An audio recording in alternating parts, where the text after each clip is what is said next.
why would you willingly turn yourself into a monkey if animals are like the inferior race, right? That's just a right, given. but yeah, so it's like I want to become a monkey. Trying to, Why? It's not like he was trying to cure cancer or something like that. He wants to turn into. It's like wanting to turn into a gerbil or a mouse.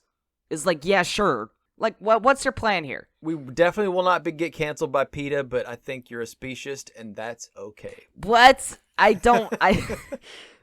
Okay, I'm not being You're like, animals are less smart than us, than humans. And they all really are. Like, most of them are. Cinematic fantastic. Klaatu, Barada, Nikto. I'll show you who I am and what I am. Bitten by a werewolf and lives, becomes a werewolf himself. Open the pod bay doors, Hal. I'm sorry, Dave. I'm afraid I can't do that. It's alive!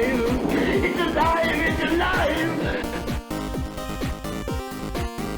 Hello and welcome to the Cinematic Fantastic Podcast. I'm your host, Jason Weatherford. And your other host, William Weatherford. Get ready for opinions, dad jokes, and bad jokes as we watch and review sci-fi and fantasy films from the classics of yesteryear to the new favorites of today. Welcome to Monkey. Tonight, we talk about... welcome to Cinematic Fantastic. We're not...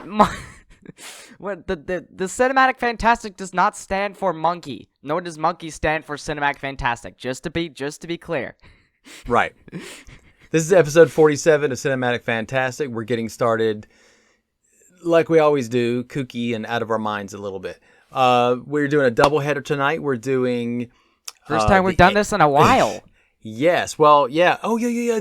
Okay. We did the Monster Walks, which had an ape. This is just fitting. The Monster Walks and Old Dark House. I think we did that one because it was so bad that we had to do a good movie to bring our spirits back up. But with this one, we're doing too bad movie sandwich. No, we have a movie that was so good that it just had to have a bad one to go along with it.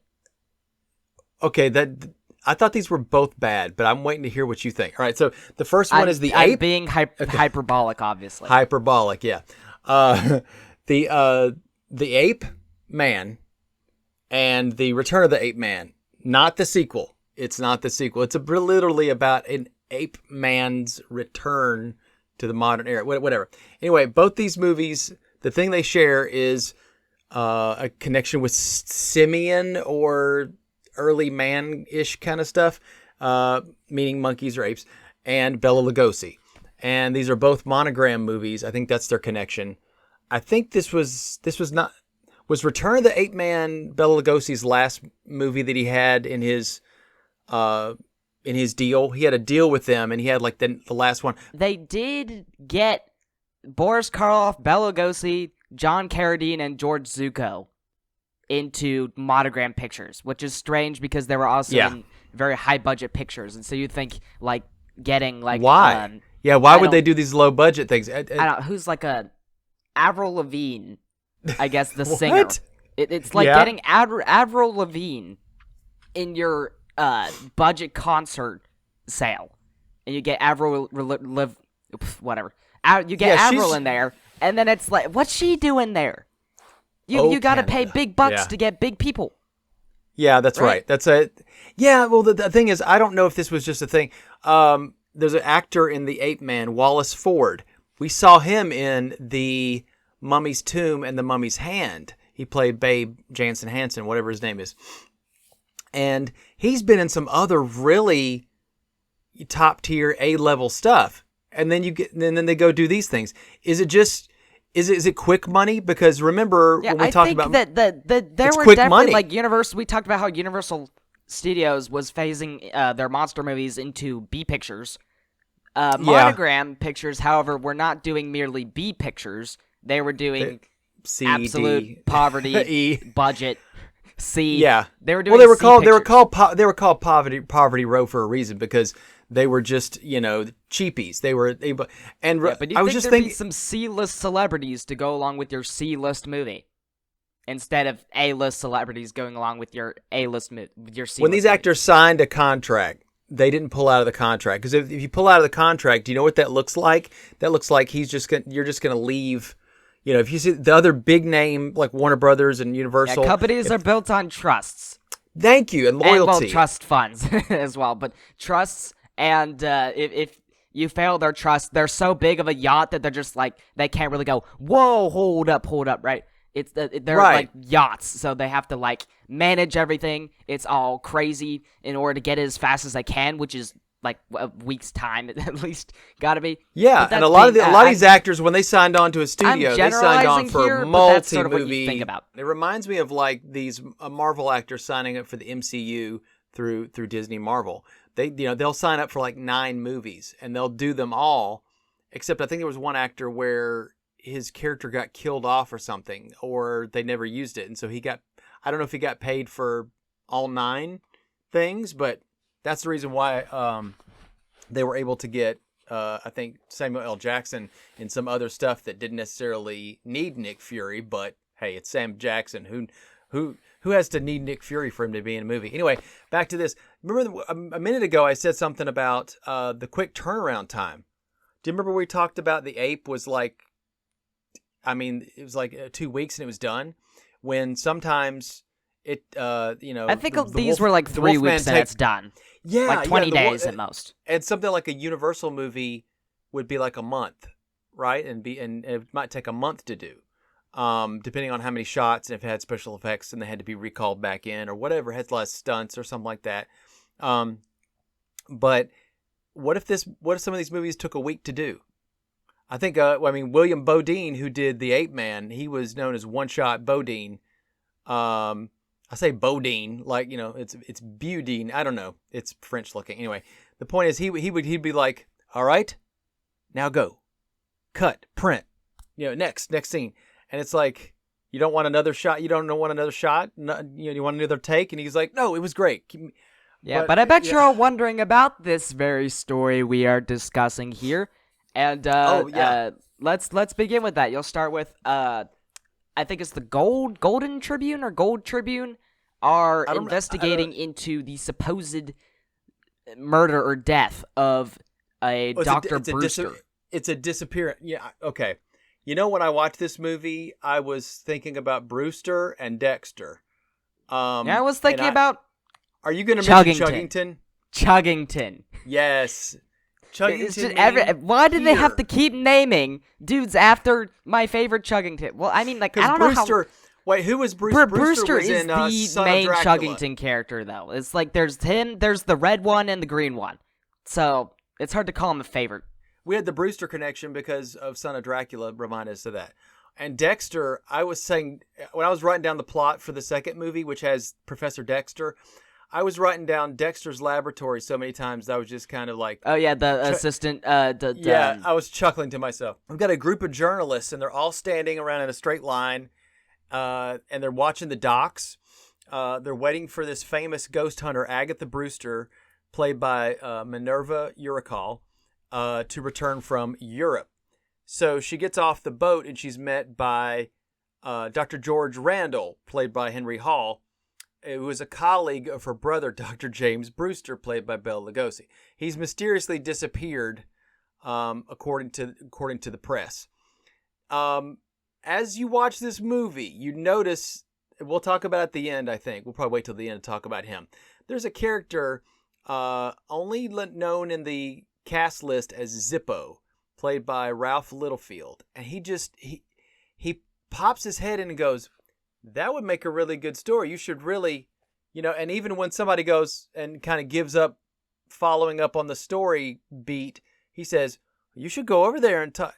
He seems a little bit, you'll find out why, but he seems a little bit interested in moving things along, which that's... however, did not want to find out why. I was just like, this random dude, like, okay. This guy is annoying. Well, he's like, you hear about this guy's sister? Is a ghost hunter. She has herpes. What?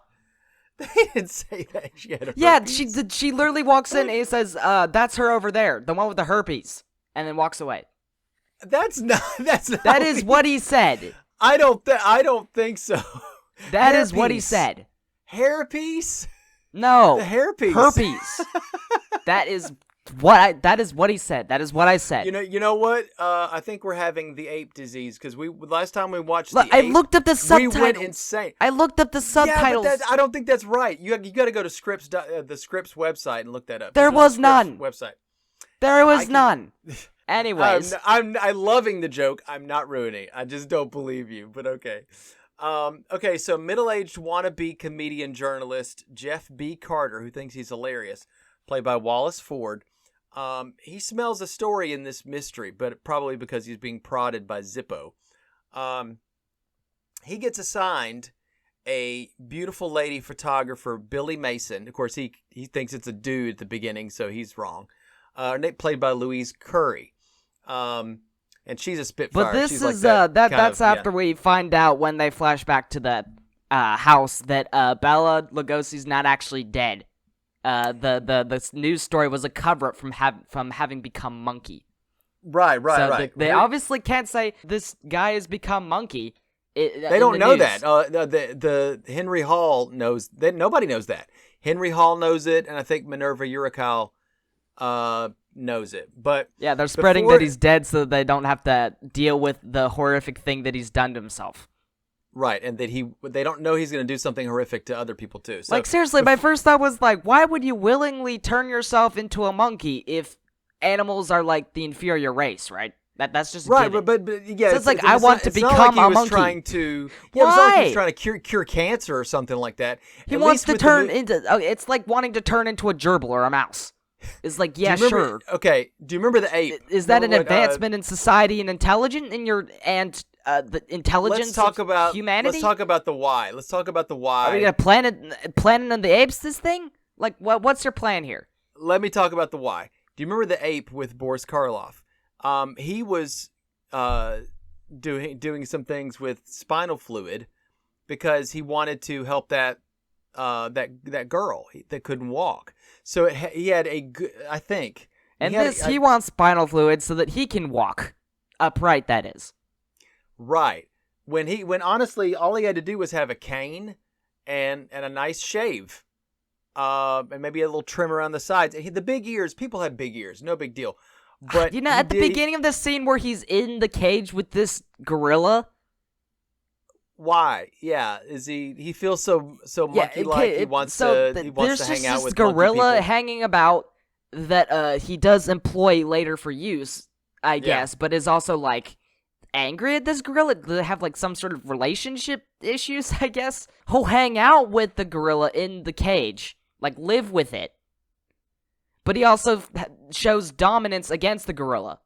So what's your deal? The two journalists are going to go interview Agatha, the ghost hunter, and they hear these strange sounds outside the house. Of course, she talks about there's this galloping ghost on a, recording on a record player or something like that. But that's not the noise.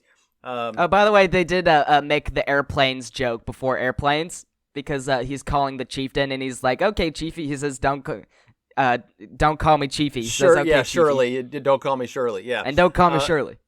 So Dr. Brewster is alive and semi-well. Don't you just want to give him a slap through the screen, all in single file line? I just shake my head going throughout this whole movie.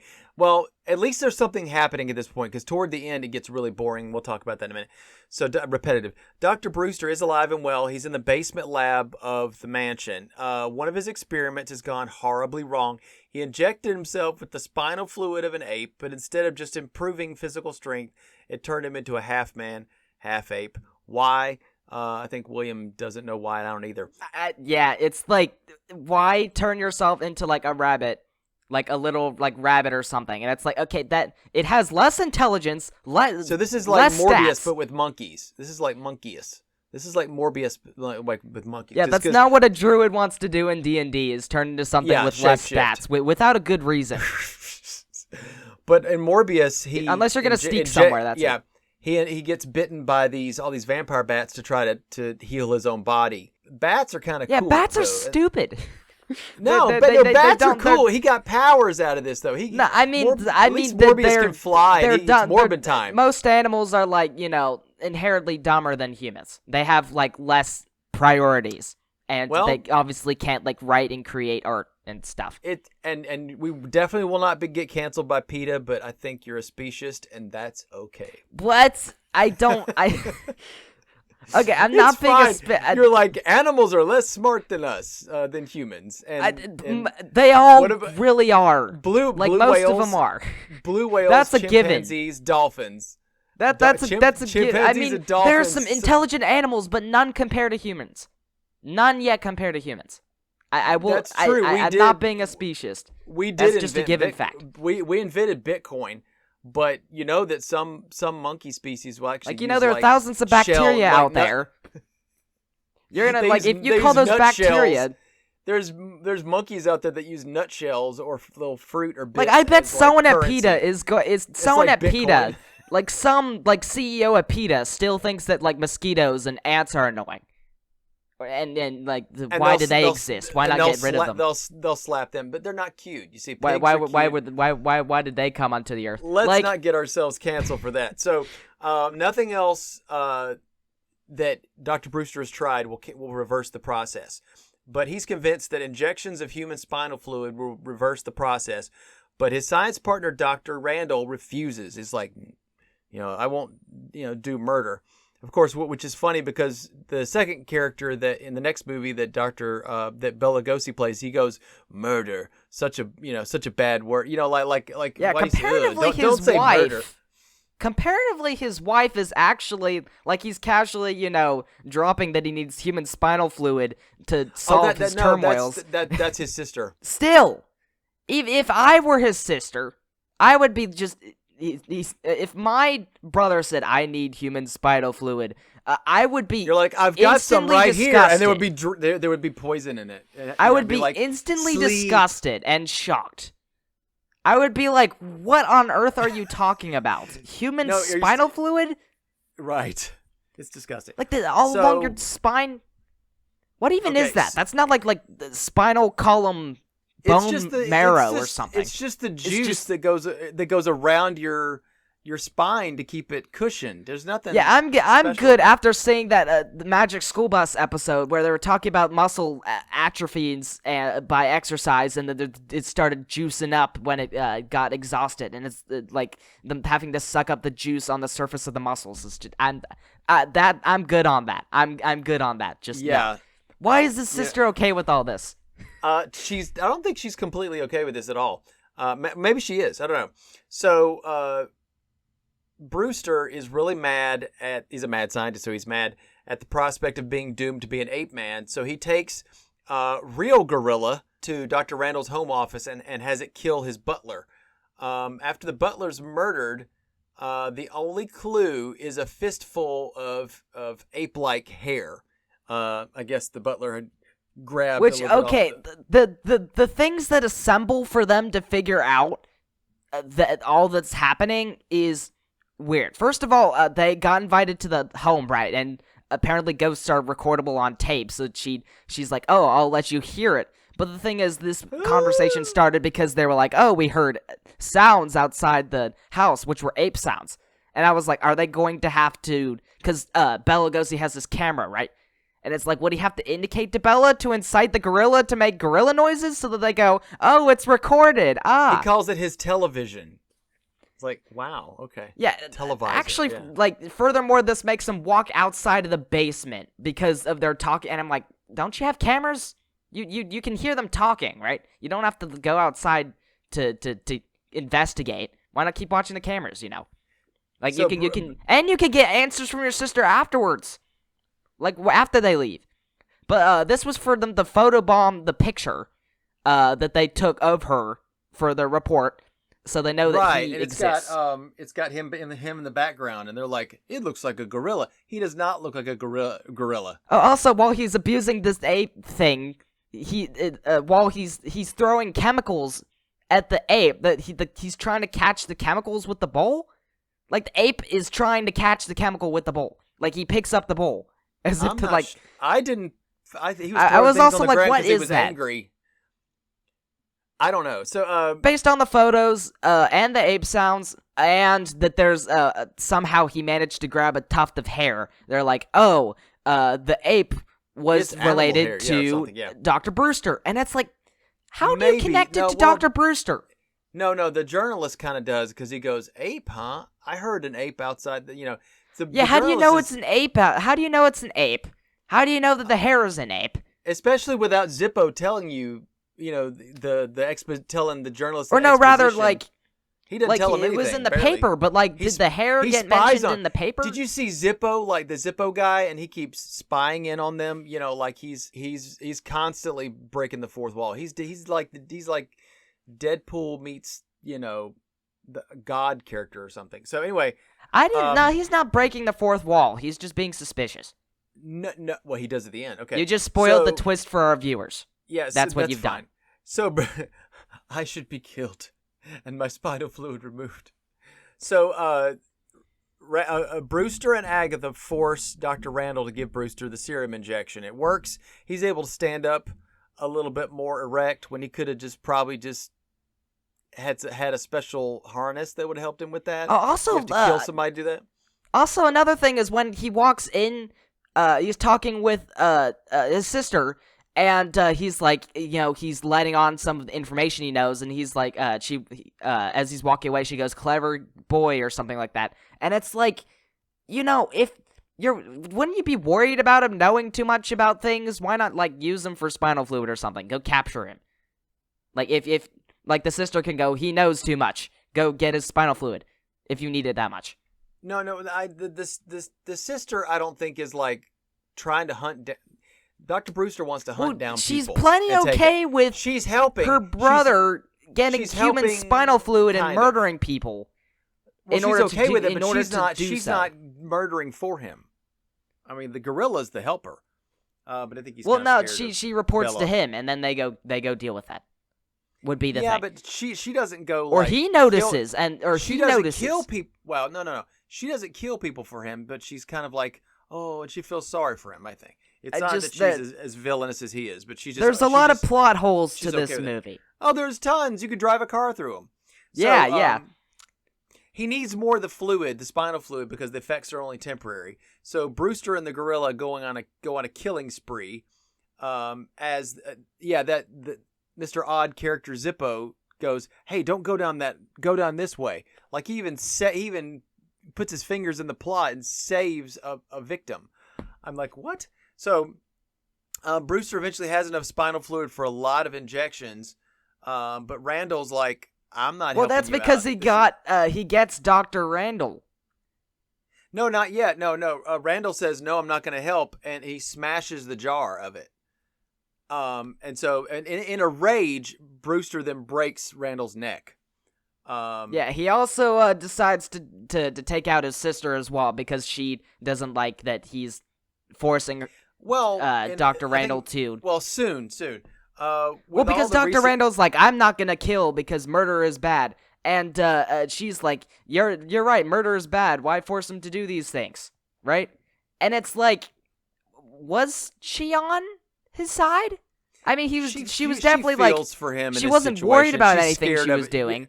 She just decides to do this thing that incites her brother to take her out, I guess. So the police are on their tail, though, because there's all these recent murders. And Dr. Brewster goes back to the mansion where the two reporters are snooping around. Carter and Billy have returned there separately. While they're cautiously investigating, Billy accidentally knocks Jeff unconscious. Brewster carries Billy off to the lab. Oh yeah, they're just missing each other through the doors, like a Scooby-Doo cartoon moment. And how many times did they play the theme? You know, the theme music? How many times did they play that? That was so bad. I don't know. It was like 15 minutes straight of just they're walking through up the stairs, and then he walks through, and he walks up the stairs, and then he goes through the hallway, or she goes through the hallway. He goes through the hallway. She goes through another hallway, barely misses him, like doubling back almost. Yeah, and but then he so does the same. Billy and Dr. Brewster are down there, and he's gonna get spinal fluid from her. But there's a secret passageway, like where the fireplace right? is, yeah. And Carter can't get in. Brewster is chasing Billy she knocks him out with a bottle, right? And he wakes up apparently just to be able to see her and go, oh, Billy, I must chase after Billy. But how did he see Billy if all you could see was, like, her legs for a split second? Because he's waking up slowly, right? At this point, I don't even know if he, like, would see her after waking up that slowly. I wrote down the elements that happened in this story, and I didn't. I wrote down what confused me. Okay, there are is the lots of whole plot dang holes that I'm movie. like, how? How Which is does this whole movie happen? confused us. Yeah. Like everything is like so drawn out and like at the end, all the the facts end, and fiction. The end was like, oh, it's like they looked at their watch and went, okay, well, we got to wrap this up, you know. So yeah, the gorilla hates him now. Well, hates his Brewster guts. is chasing Billy around the lab, and the caged gorilla is getting upset by all the chasing. Billy accidentally opens the cage. The gorilla and Brewster fight to the death. The gorilla breaks Brewster's back, killing him. Yeah, I still don't know what's up with the gorilla. I still don't know, like, do they like each other? Do they hate each other? Like, what's their relationship? Like, they can live with each other, no, but they I don't also, think he like, likes he Brewster. exhibits He's afraid dominance. of him. But also, he will. Yeah. I don't know what's going on exactly. He's always doing the whip. And they don't explain any of these characters' relationships with each other. That's the one thing. It's like, okay, the gorilla's a victim. He only kills because he's being threatened I don't. to. But this is the one movie that I'm like he's striving a victim. He to gets see. shot. The gorilla gets shot to death at the end. He's like Harambe or something. Okay, that one's a little bit much. Is that too much? Is that too soon? Well, it was like 5 years ago, but anyway. Not even 5 years ago. I think that was like 10 years ago. Oh, it was 2011, I think, actually. So, but I'm sorry, rest in peace. He'll live in our hearts forever. Okay. So anyway, Agatha comes with the police. She knows the secret passageway, so she opens it up in time. Billy escapes. Billy and Carter I wrote down, they decide they should date instead of bickering. They leave together, and they're met by this odd character, Zippo, who is sitting in Jeff's car. When Jeff asks who he is, the man says, "Me? I'm the author of this story." He then breaks the fourth wall by saying, "Screwy idea, wasn't it? You almost wake up." And then he rolls up his thing. It says the end for like 2 seconds, and it plays the back. He totally breaks he takes the fourth wall and drives an airplane. Yeah, through it. I mean, it's so big. By the way, I wonder if this was the original short story because this was put in a this was a newspaper short story that they turned into a movie. Oh, they got an idea from a couple plays too. There was a play. That had this kind of narrator in it where he was it was all happening inside his head. And that was like the creative thing that was going on right now. It's can't remember what play it was. It's the They Creep in the Dark by Carl Brown, Saturday Evening Post. That was the original name of the story. Yeah. So I wanted to mention something real quick before we move on to the next movie, or if you want to talk about some production stuff before we move to the next movie. First, like, what even, we don't know who this guy really is really doing. Apparently he's the author of the story. That doesn't contribute much of anything except for like a haha gotcha, but it's like, okay. I don't think of anything except that could have been part of the There's original another story. movie. There's another movie that has Bela Lugosi and John Carradine, and it actually has George Zucco. Ralph Littlefield's in that one too, and it's called Voodoo Man. It's also a monogram movie. In the movie, there is a character that gets embroiled in this voodoo nonsense that Dr. Monroe, or whatever his name is, played by Bela Lugosi. And this guy writes for movies. He's a screenwriter. He comes back after the adventure concludes and Bela Lugosi's character, the doctor, spoiler, is killed. So he comes back to the movie theater and the movie studio, and drops the script in the movie guy's lap and says, "Crazy story that I came up with, and I call it Voodoo Man." And he start walking. And he goes, "Oh yeah, I'm taking a 2-week vacation. Before I do, I have an idea who should play the main doctor. You should go talk to Bela Lugosi. This is right up his alley." And he walks away. They thought that was funny. They definitely were like, haha. It's like, okay. Well, but anyway, also, the two reporters, I don't really know the relationship either. I mean, they were like bantering, but they were like talking about you're totally the 4F dude, and he's like, I'm good, third class. I'm 4F third class. I don't know what they're talking about. Because he wanted to go to the war or whatever. He wanted to be in the war. I don't know. I think it was more of a, arguing brother sister kind of thing. I didn't see there was a romance, but again, they're trying to make us think it is. So they got Louise Curry Yeah. for Billy Mason, and she noted that she had to get her own clothes for her films because they did not have a wardrobe department. Also, that happened often. There was some other actors who said the same thing. fun fact, Yeah. she was the last surviving cast member of Citizen Kane. Like, she was the oldest last Who name. was she? Who was she in Citizen Kane? She died in Okay. 2013 at age 100, which is a Wow. millstone of the ages. Age is a millstone. For those who don't Right. know, that's from our previous bad Ape Monster movie Walks that we joke, did, the yeah. Monster Walks. Age is a milestone. Yeah, So- we say so age is a millstone. Throwing around that mistake like a, that's a little bit. It's something we noticed. I don't think anybody else I'd say online. Oh, has she was noticed that, uncredited. She was a reporter. yeah. Oh, yeah. She was in the Masked Marvel as well, which is That- like was a that a Captain li- Marvel thing. Was that I guess? well? It's one of those masked vigilante kind of serial things where they invent their own character.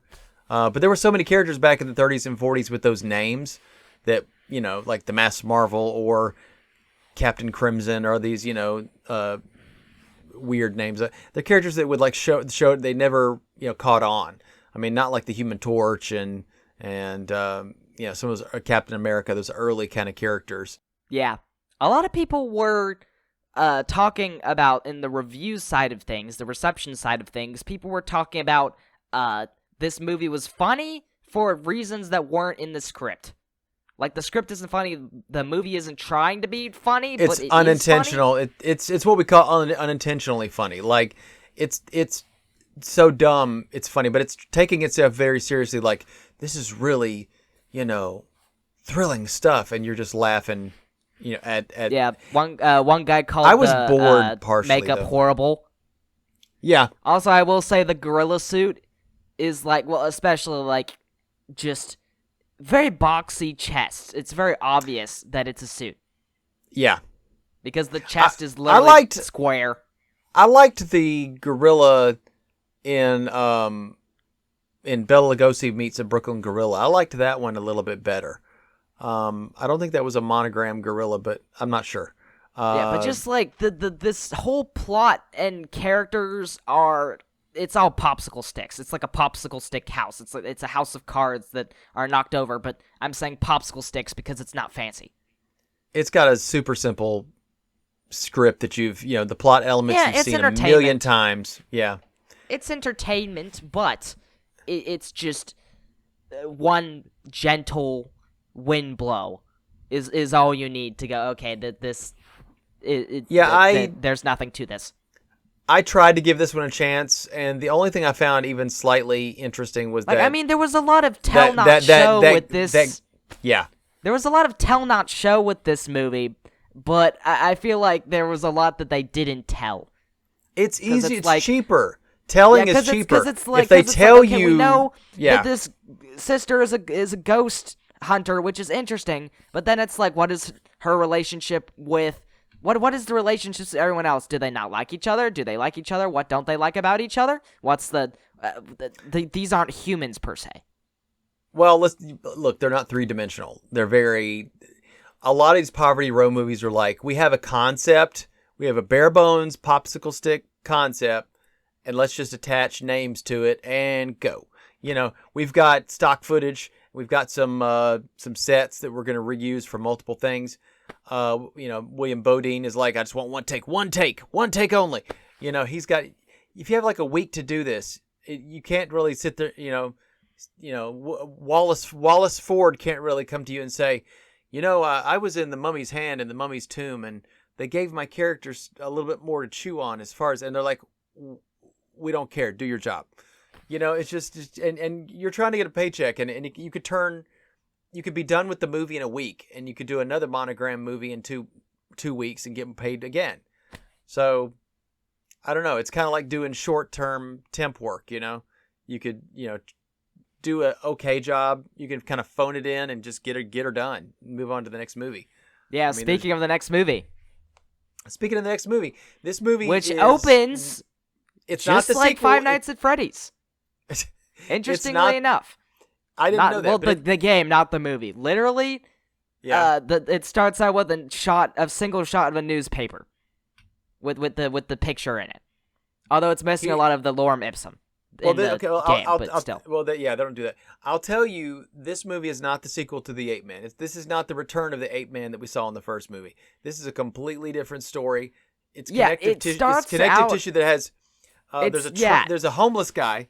A homeless guy. His name is Willie the Weasel. Willie the Weasel. When I was writing down there was like a FNAF opening, I was like Willie the Weasel, and we're like Willie from Willy's Wonderland, the knockoff Five Nights at Freddy's movie with Nick Cage. With Nick Cage in it, yeah. With Nick Cage. Playing the pinball and drinking the soda in the background. Drinking soda. So Willie the Weasel, the homeless guy, has been missing for about a month. Professor Dexter, played by Bela Lugosi, and Professor Gilmore, played by John Carradine, remember him? They abducted Willie and put him in their deep freeze chamber. They were experimenting with suspended animation for some supposed benefits to medical science. Actually, cryogenics is actually something that people have been doing experimentation in, and it's not entirely...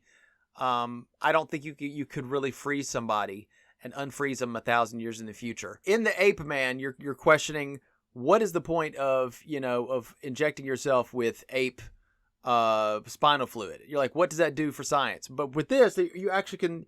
It makes sense that it actually would have scientific benefits. So that makes sense. They are about to go out and find cavemen, I guess, buried in the North Pole.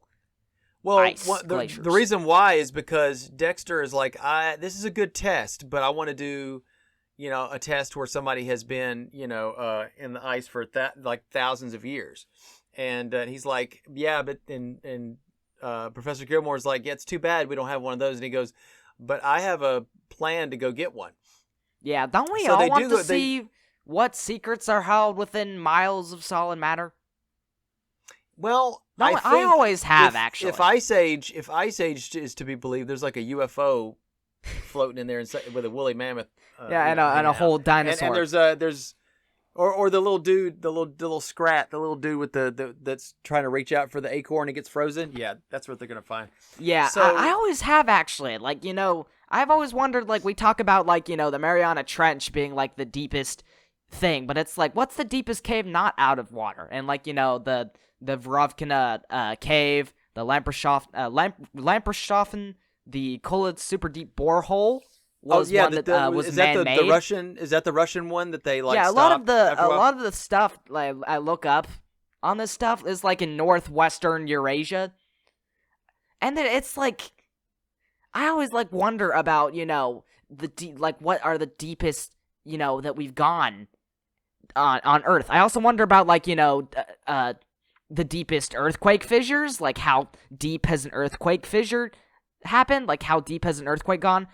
Deepest craters, like an asteroid or something. Like how deep has that gone in the Earth? Maybe. How out of hand can quarries get? What's the deepest quarry we've made? The largest quarry we've made? Stuff like that. Yeah, stop the train for a minute. The train of thought. I think if you look up, there's a story that the Russians drilled so deep that the drill and the stuff started it started melting all the equipment, and then somebody invented some idea. They bored their way into hell. Yeah, the most very mysterious the Kola super deep borehole is, but just like that's stuff that I want. It was in the mantle. It was in liquid mantles. It was like, and they didn't even get as far as they could have gotten, but they just stopped, I think, or maybe they might still go again, but. It's just gonna melt everything. Like those salt lakes at the bottom of the ocean? Like, have we ever seen one in a cave? Like, that would be cool. This is stuff I think about a lot. They have oceans under the ocean. They have like water pockets that are of different temperature. So yeah, just the wonders of the earth. A lake under the water. I know this has gone up on a bit long, but don't we all wonder about like how deep things have gone, like earthquakes and craters and quarries and holes and caves. How deep we've gone. But they didn't do that in this movie. All many they people did was have ventured into the Rovkina cave and not survived, and there are plenty of videos about that. They didn't do that. They didn't do that in this movie. They stood in front of a fake background and had not. Oh yeah, Eskimos I think they got that from like a hitting 1920s things. movie, because there were like some huskies. There was in the background like a sleigh. Nanica the North. going. Nanica the North. Yeah. Yeah, and it was like a mid 1920s movie. The rumor is that was a silent movie. Rumor is that actually Nanica the North was actually faked. Instead, basically they, to make the people look more primitive, he's like, here, let me hand you a record, and you try to eat it. Won't that be funny? And they're like, here we see primitive Inuit man trying to eat this record. He told him to do it. So that's funny. But Nanik of the North, more like Norm of the North. Right, that was terrible. I think there was I think it was like an Adam Sandler or like Adam Sandler's, like someone who's always in Adam Sandler movies. Was it Norm of the North? I'm not sure, but it's not Norm. But yeah, it's a polar bear. Norm of the North animated polar bear movie, really bad. So like 6-7 movies, surprising. Right. So they managed to dig up a real prehistoric. They keep calling him an ape man, but he just looks like okay. Yeah, he's the ape man. But when you eventually see him though, he just looks like a homeless, like Nick Nolte. I don't know if you ever heard. Most of our viewers that are older are gonna know who Nick Nolte is. Like later on, he looked pretty like a kind of scraggly hair, like he hadn't shaved in a while. But anyway, back to this. Remember we mentioned George Zuko. Well, he's listed as being in this movie, but basically the only scene that he was in was the frozen scene. Being the caveman before he was unfrozen with a blowtorch. Yeah, right. And by the way, he's like loud. Like there's this. I have a picture of him, a makeup test picture where he's got like a bigger nose than the guy who actually does play the ape man, who is Moran. Frank Moran. Frank Moran.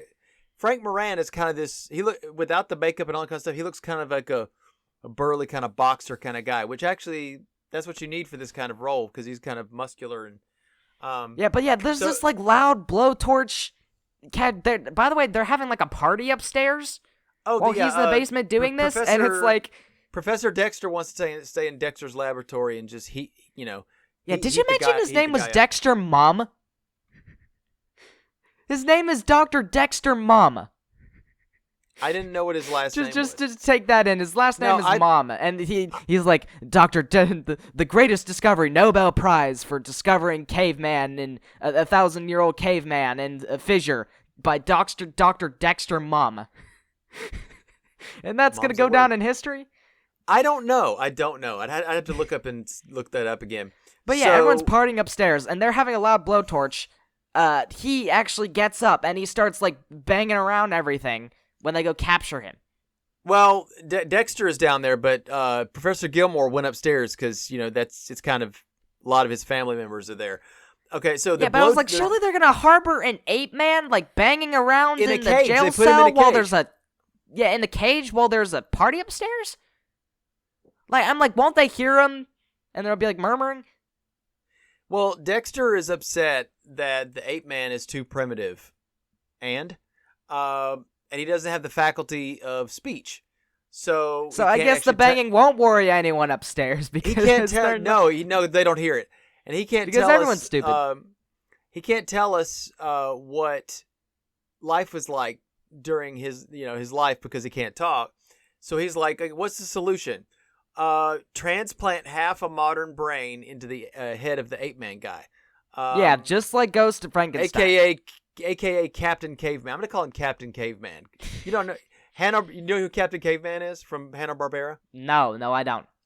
I'm gonna show you. All I know is Yogi Bear and Captain Caveman and the Jetsons, but I haven't watched any of those. Captain Caveman looks like he's got just a big wig of hair, looking Cousin It looking body with these little big giant feet coming out of it, and a big Betty nose. Boop was Fleischer, right? But was Fleischer related to Hanna-Barbera, or was like more like they're both animators? That's it. Yeah, okay. I was like, Fleischer and Warner Brothers. Do they have any like Hanna-Barbera stuff because I was wondering if not you did not a anything. lot of connection there. So whose brain is he going to get? Well, Dexter goes up to go be in the party. Yeah, And he keeps Steve looking- Rogers. Mr. Steve Rogers. It's Captain America himself. Todd, played by Todd Andrews. So he sees him and he goes, He's just someone random. and yeah, he just goes, you know, as one He's like, does. I'm when just you're gonna at a casually party. snag him and drug him to Well- sleep and not tell him he's gonna wake up Well, as listen. a caveman next. Well, Next- listen. next he well, wakes up. So here's what it is. When you're we're at a party, and there's a figure of speech where somebody says, "Hey, can I pick your brain about something?" It means that they're trying to get your opinion on something. But he literally wants to. Can pick I his pick brain. your brain literally He does, forever? yes. And guess what? Gilmore is like Professor Gilmore. And this is a plot point. He plays Moonlight Sonata on the piano, and so You they don't ask see his him to arms, play that. obviously. He's just No, slightly I moving. I don't think he plays. I for would be real. like that. Mm-hmm. Like at least act a little bit. yeah.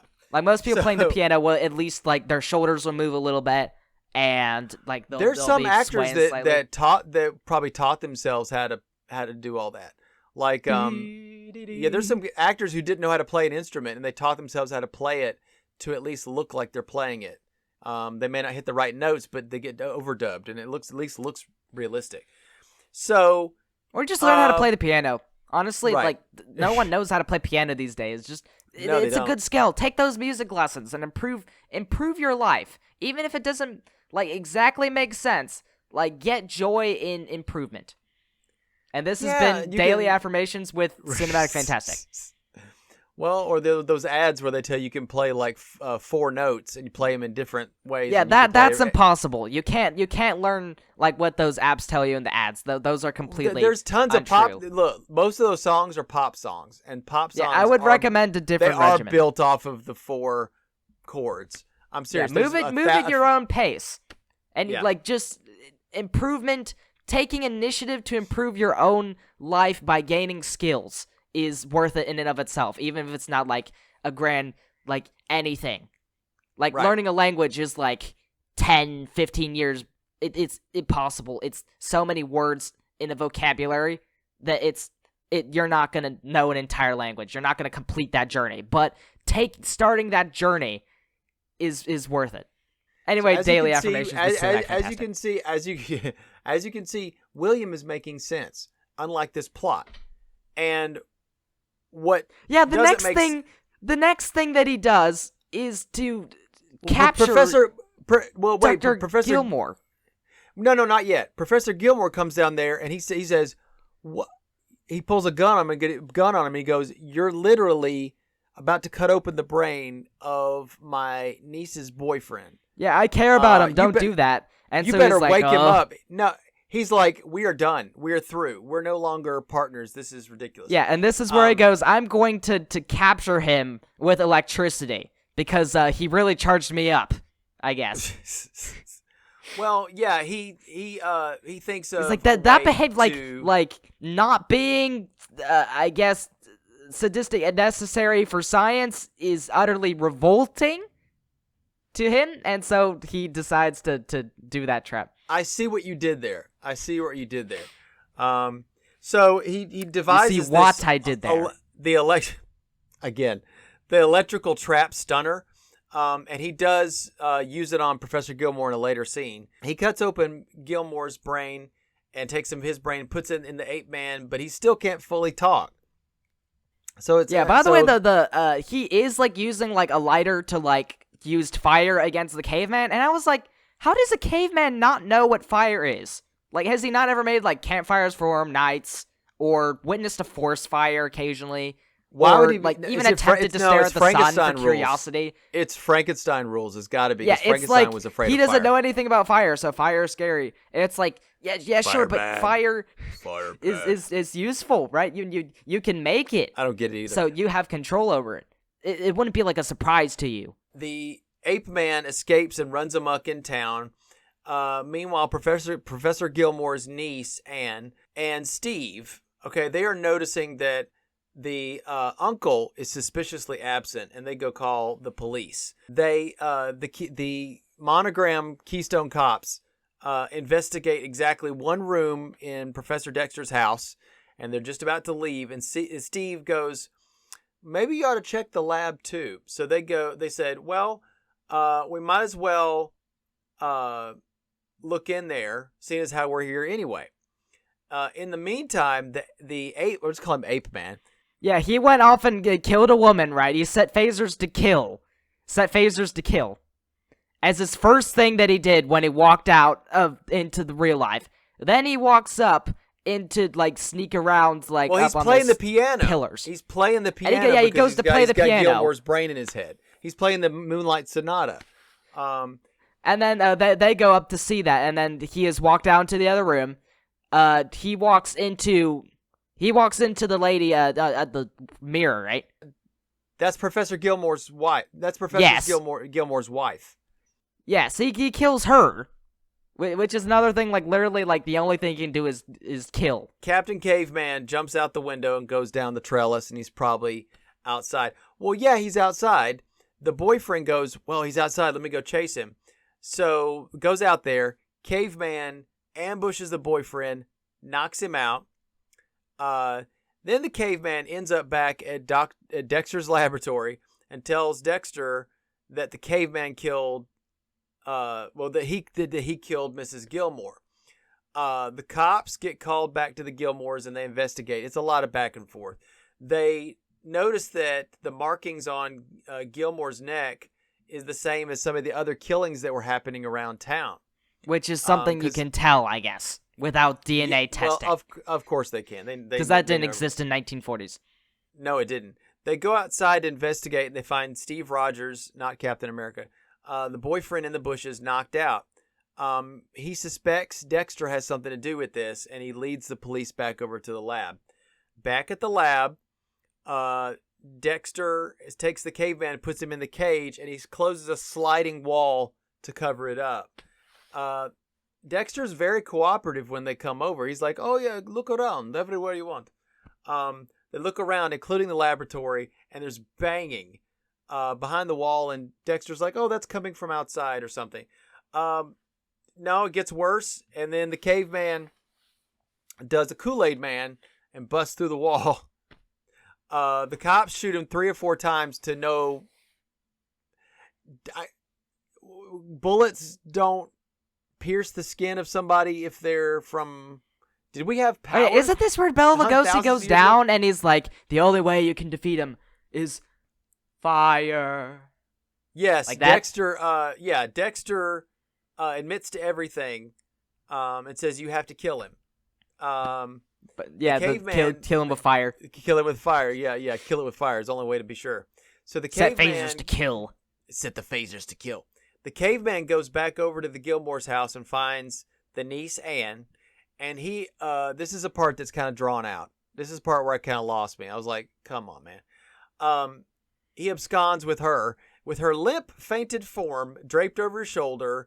He eludes the police and the boyfriend. Yeah, he goes onto the roof. First of all, well, just a little bit. They call the base and get back up, and the yeah. police... I wanted to say that nothing represents Monogram more than this when he's on top of the roof and he's carrying what is obviously a dummy, fireman style, yeah, crawling like arm over arm on an electric wire on a PNG city.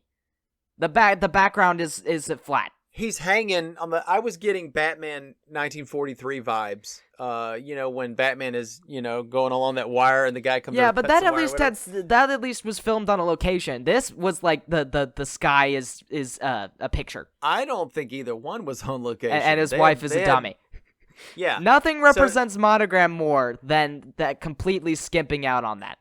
And they don't know how to end it. So they take a detour through a stage or a set for plays. And he holds for up some in a reason, this room. does nothing. No, it doesn't. It just does nothing. They go on top, and he's down here, and then he goes through this other door. Nothing happens. It's just let me go here. It's just to throw like a couple sandbags down. It's a waste of a scene. He rappels down, gives him the slip. The point is, I guess you have to run out that runtime, right? So eventually he takes her to the laboratory and he locks her in the freeze chamber. Yeah, I'm pretty sure this is 59 minutes long. Yeah. All said and done. So still. Well, the sparking wires upset him, which create more sparks, and then the fire. And then he faints from the sheer scariness of fire and Steve explosives and the police going off. arrive just as he is. And Steve rescues Anne, but the ape man dies in the flames. The end. Which, by the way, I liked this one better than the Ape The Man. opening credits and the end credits all have an ape in the background. Where's the ape? There's no ape. It's just caveman. But all right, in the process of doing all this, we covered actually all of the production details, which was that they replaced George Zucco with Moran. Frank Moran. Frank Moran. That's Zucco, all there is. Well, there was a rumor that George Zucco read the script or looked at what he had to do, and he was like, "No, I'm out." But I don't think that was true. I think he actually did have an illness. He was sick. That's why he couldn't do it. But they still put his name in there in the list of actors. Even though he was in it for maybe 2 seconds, and he did like a makeup test. But I mean, George Zucco was okay. If you're saying, okay, here's the thing: I've seen Voodoo Man, and I've seen George Zucco what he had to do in that movie, and he doesn't care. He just does. He does a part. He does it well, but it's not even if it's nonsense. Yeah, I'll show you later, but.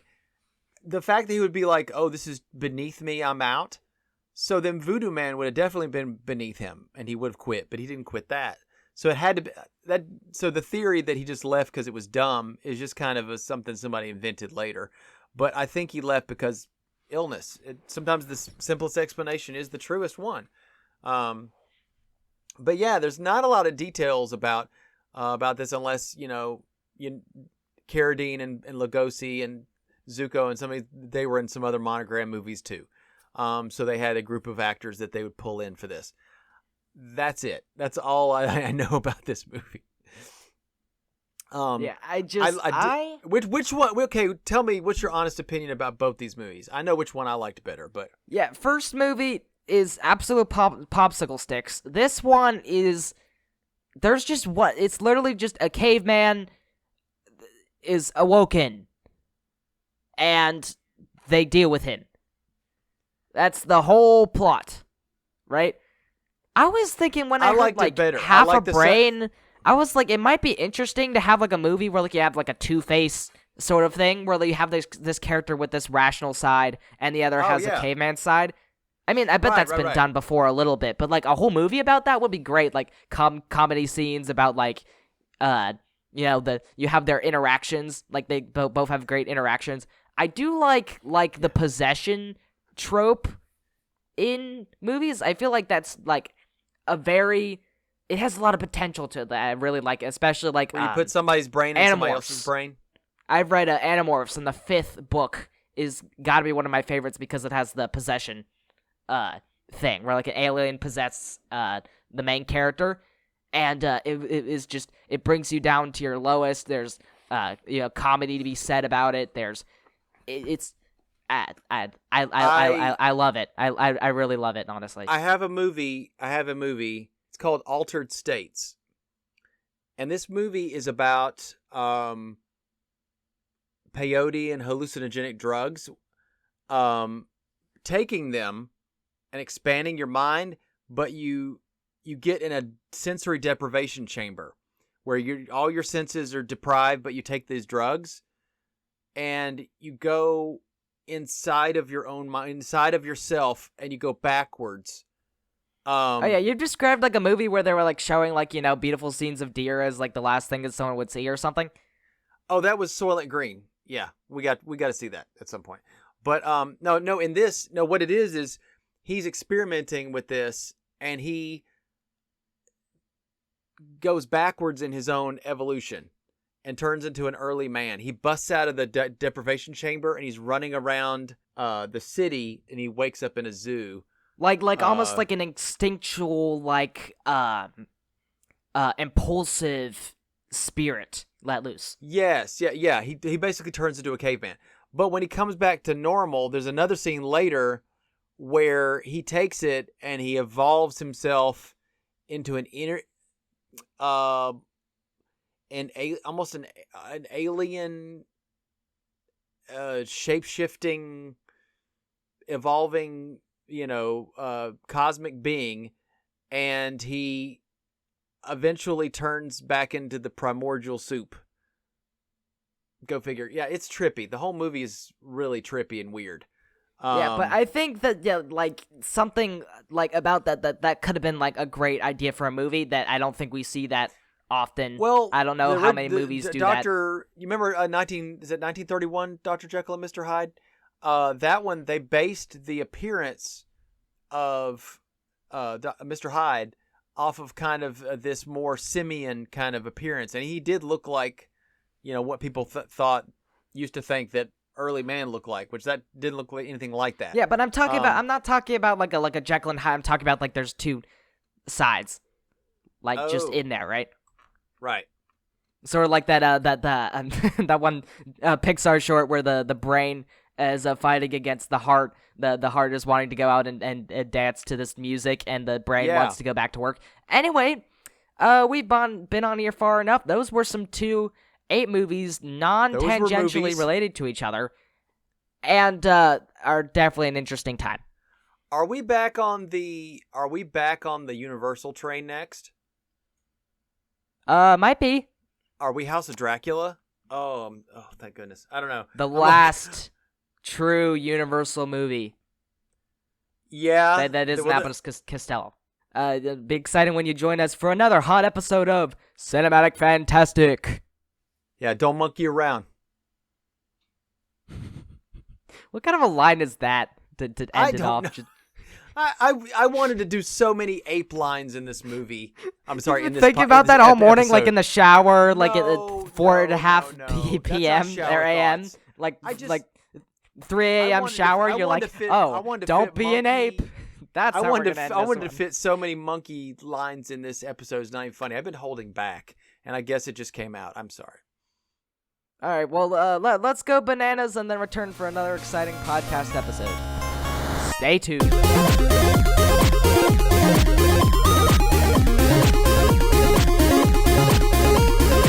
Thanks for listening to Cinematic Fantastic Podcast. Click here and here for some more excellent content. Hope you'll enjoy it. See you soon.